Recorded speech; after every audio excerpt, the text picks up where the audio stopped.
11 bölüm. Lazar degen Beytanilik bir kişi uğurup jattı. Maryam da ejesi menen oşol ayılda turçu. Kийинчерээк эгебиздин бутуна жыттуу май сүйкөп, чачы менен кургаткан так ушул Маryam болчу. Ооруп жаткан Лазар болсо, анын бир тууган агасы эле. Эгебиз, жакшы көргөн кишиңиз ооруп жатат деп эже сиңди Ыйсага кабар жиберишти. Ыйса муну укканда: Бул оору өлүм менен бүтпөйт. Тескерисинче, Кудайдын улуулугун көрсөтүүгө мүмкүнчүлүк түзөт. Бул иш аркылуу Кудай уулунун кудуреттүү улуулугу көрүнөт, деди. Ыйса Мартаны, анын сиңдисин жана алардын бир тууганы Лазарды өтө жакшы көрсө да, Лазардын оору экендиги тууралуу кабар жеткенде, ошол жерде дагы 2 күн болду.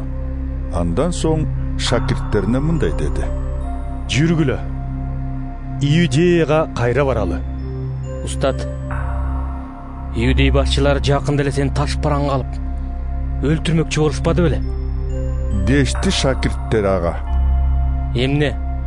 Ошол жакка дагы бармактысыңбы? Бир күндүн 12 сааты жарык эмеспи? Деди жооп кайтара Ыйса. Адам күндүз жүрсө мүдүрүлбөйт.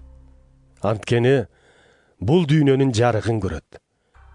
Ал эми түн ичинде жүрсө, жарыгы жок болгондуктан мүдүрүлөт. Ыйса андан ары дагы мындай деди: Досубуз Лазар катуу уйкуда жатат. Мен барып аны ойготоюн. Шакирттери: Мырза, уктап жатса жакшы, анда айгат, дешти. Ыйса Лазардын өлгөнүн кыйыр түрдө айткан эле, а шакирттери болсо кадимки уйкуну айтып жатат деп ойлошту. Ошондо ал ачык айтты: Лазар өлдү. Бирок силерди ойлоп, ал жакта болбогонума кубанып жатам. Анткени бул аркылуу силер ишенимге келе аласыңар. Эми жүргүлө, Лазарга баралы.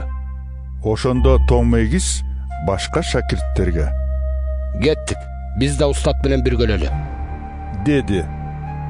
Ыйса Бейтанияга жеткенде Лазардын өлүп көргө коюлганына 4 күн болгонун укту. Бейтания менен Иерусалимдин аралыгы 3 эле чакырымдай болгондуктан, көптөгөн адамдар Марта менен Мариямга көңүл айтууга келишкен экен. Ыйсанын келе жатканын уккан Марта алдынан тосуп чыкты. Мариям болсо үйдө калды. Марта: Эгем, эгер сиз бул жерде болсоңуз, иним өлмөк эмес эле да. Бирок эмне сурасаңыз, Кудайдын азыр болсо деле сизге берерин билем, деди. Ыйса ага: Иниң кайра тирилет, деди. Кыяматта кайра тирилүү күнү, анын да тирилерин билем, жооп кайтарды Марта. Кайра тирилүү менен чыныгы өмүр менмин, деди Ыйса. Мага ишенген адам өлсө да өмүр сүрө турган болот. Мага ишенип өмүр сүргөн адам эч качан өлбөйт. Буга ишенесиңби? Марта: Ооба эгем, сиздин дүйнөгө келе турган Кудай уулу жана Машаяк экениңизге ишенем, деди. Анан ал Мариямды тымызын чакырып алды да: Устат келип калды, сени чакырып атат, деди. Мунугар менен Мариям шашылыш тура калып Ыйсага жөнөдү. Бирок Ыйса дал айылга кирбептир. Ал баягы Мартага жолуккан жерде экен. Мариямдын жанында көңүл айтып олтурушкандар анын шашылыш чыгып кеткенин көрүшкөндө, артынан кошо чыгышып, көрүстөнгө барып кошок кошкону кетти го деп ойлоп калышты. Мариям Ыйса турган жерге келди да анын бутуна жыгылды. Ой эгем, деди ал. Сиз бул жерде болсоңуз, бир тууганым өлбөйт эле. Ыйса Мариям менен анын артынан келгендердин кошоп кошуп ыйлап турганын көргөндө катуу үшкүрүнүп каңырыгы түтөп кетти. Аны каерге койдуңар? Деди Ыйса. эгебиз келип көрүңүз Деп жооп беришти алар. Ыйсанын көзүнөн жаш агып кетти. Ошондо адамдар өз ара: Карасаңар, Лазарды кандай ал жакшы көргөн. дей башташты. Сокурдун көзүн ачкан бул тигини да ажалдан арачалап кала албас беле? Дегендери да болду. Ыйса дагы бир үшкүрүнүп алып, көрүстөнгө басып кетти. Көр болсо оозу таш менен жабылган үңкүр эле. Ыйса Ташты алып салгыла деп буйурду. Ошондо маркумдун эжеси Марта: Эгем, ал жыттанып баратат. Жатканына 4 күн болуп калды. деди. Ишенсең Кудайдын кудуретін көрөсүң деп едим беле. Деди Ыйса ага. Ташты үңкүрдүн оозунан алып салышканда Ыйса көктү карап мындай деди: Ата, үнүмдү укканыңа ыраазымын. Мени дайыма угарыңды билсем да, муну айланамда турган эл мени сенин жибергениңе ишенсин деп айтып жатам. деп сыйынды. Анан Лазар, чыккын. деп кыйкырды. Ошондо колу буту кепинге оролгон Лазар көрдөн чыга келди. Анын башы көзү да таңылуу эле. Ыйса жанында тургандарга: Кепинин чечип салгыла, бассын. деди. Мариямга келишкендердин көбү Ыйсанын керемет ишин көрүп, ага ишенип калышты. Бирөөлөр фарисейлерге барып, Ыйсанын кылганын айтып беришти.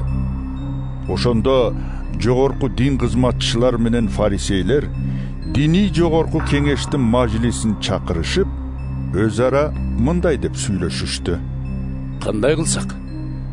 Жанагы киши көптөгөн укмуштарды жасап атат. Аны ушул бойдон калтыра турган болсок, элдин баары ага ишенип кетет. Анан римдиктер келип, касиеттүү үйүбүздү да, элибизди да чаап алышат. Ошол мезгилде башкы дин кызматчы болгон Каяп ордунан туруп мындай деди: Силер эч нерсени билбейсиңер. Бүтүндөй эл ойрон болгондон көрө, ошол эл үчүн бир адамдын өлгөнү бизге дурус болорун ойлосоңор болот. Каяп муну өз оюнан чыгарып айткан жок. Бирок ошол мезгилде башкы дин кызматчы болгондуктан Ыйсанын эл үчүн өлөрүн алдын ала айткан болчу. Ооба, Ыйса Исраил эл үчүн гана эмес, жер жүзүнө таралган башка элдердеги Кудайдын балдарын бир үй бүлө кылуу үчүн да өлүүгө тийиш болчу. Ошол күндөн баштап иудей башчылары Ыйсаны өлтүрүүнүн жолун ойлонуштура башташты. Ошондуктан Ыйса мындан ары Иудеяда ачык жүрбөй, чөлгө жакын жердеги Эфраим деген айылга кетип, ал жерде шакирттери менен бирге болду. Куткарылуу майрамы жакындап калган эле. Өлкөнүн туш тарабынан көптөгөн адамдар майрам алдындагы диний тазалануу салтын аткаруу үчүн Иерусалимди көздөй агылып чыгып бара жатышты. Алар ибадаткананын жанынан Ыйсаны издешти. Короодо топтолуп тургандар: Кандай деп ойлойсуңар? Алда майрамга келер бекен? деп бири-биринен сурашты. Себеби жогорку дин кызматчылар менен фарисейлер кимде ким Ыйсанын кайда экенин билип калса кабар берсин деген буйрук чыгарышкан эле.